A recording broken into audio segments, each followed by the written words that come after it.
Haleluya. Berjumpa lagi bersama saya di dalam program renungan singkat. Hari ini kita akan membahas tentang mengucap syukur. Namun sebelum itu, kalau kiranya sharing saya hari ini memberkati teman-teman, bisa bantu support channel saya dengan menekan subscribe yang ada di bawah dan komentarnya.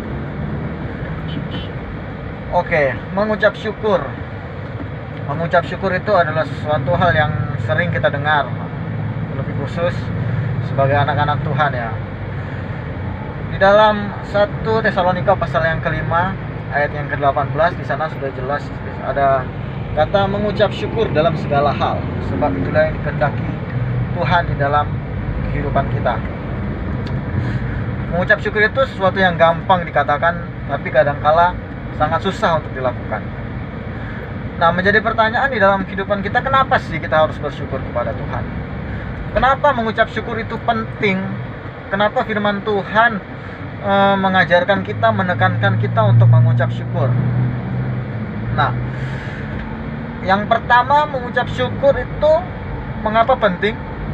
Karena mengucap syukur itu adalah tanda kita mengenal sesama kita manusia. Kenapa saya katakan mengucap syukur itu adalah tanda kita mengenal sesama kita manusia?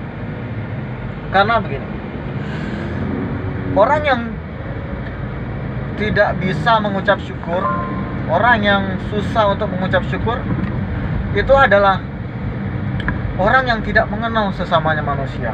Karena apa? Karena dasar orang yang atau alasan kenapa banyak orang itu susah mengucap syukur, karena mereka merasa hidup mereka itu lebih rendah daripada orang lain. Mereka berpikir bahwa hidup mereka itu lebih susah dari orang lain. Ketika ditanya kenapa Anda susah mengucap syukur, pasti ada yang mengatakan, iya, soalnya bapak itu dia lebih kaya dari saya. Dia punya mobil, dia punya toko, dia punya rumah yang besar, sedangkan saya punya rumah tapi rumah kecil. Itu yang membuat saya susah untuk mengucap syukur. Yang lain ditanya, kenapa Anda tidak mau mengucap syukur? Iya, soalnya dia bisa makan enak setiap hari. Makanan yang dia inginkan bisa dia beli. Sedangkan saya, makanannya nggak ada yang enak. Hanya nasi dengan sambal, garam, mungkin seperti itu. Ada lagi yang lain yang mereka susah untuk mengucap syukur karena mereka melihat dari sisi kesehatan. Kadang orang susah mengucap syukur karena dia merasa dia itu tidak seperti orang-orang pada umumnya, sakit-sakitan dan hal-hal lainnya. Nah, itu adalah alasan-alasan yang kadang membuat orang tidak bisa mengucap syukur, karena mereka tidak mengenal sesama mereka manusia. Padahal kalau mau diperhatikan, sebenarnya masih banyak orang yang lebih susah dari kita. Kita hanya melihat orang yang di atas kita. Kita tidak melihat, kita tidak kenal orang-orang yang ada di bawah kita. Berapa banyak orang yang saat ini tidak bisa makan 3 kali sehari, hanya bisa makan 1 kali sehari. Banyak yang hanya bisa makan 1 kali sehari. Banyak orang-orang yang mau makan harus mencari makanan sisa ke tong-tong sampah. Masih banyak orang-orang yang seperti itu. Orang yang tidur di rumah, mungkin kita kadang mengeluh, saya tidur panas, nggak ada AC, nggak ada kipas, rumahnya pengap, kecil.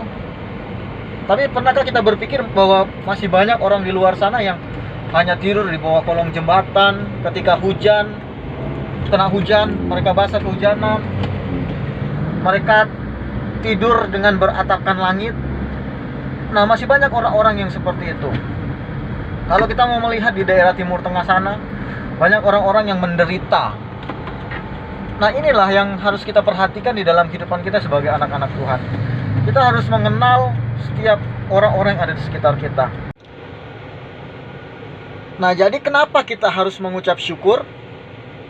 Karena kita mengenal sesama kita manusia. Jangan pernah lagi kita tidak mengucap syukur hanya karena kita merasa kita lebih rendah daripada orang lain. Kita merasa kita lebih susah dari orang lain. Mari anak-anak Tuhan, mari umat-umat Tuhan, mari anak-anak muda, kita mau terus mengucap syukur kepada Tuhan. Karena apa? Karena masih banyak orang yang lebih susah dari kita. Kita harus kenal bahwa masih banyak orang yang lebih menderita daripada kita. Oleh sebab itu, mari kita mengucap syukur karena itu yang Tuhan kehendaki di dalam setiap kehidupan kita. Tuhan Yesus memberkati kita semua.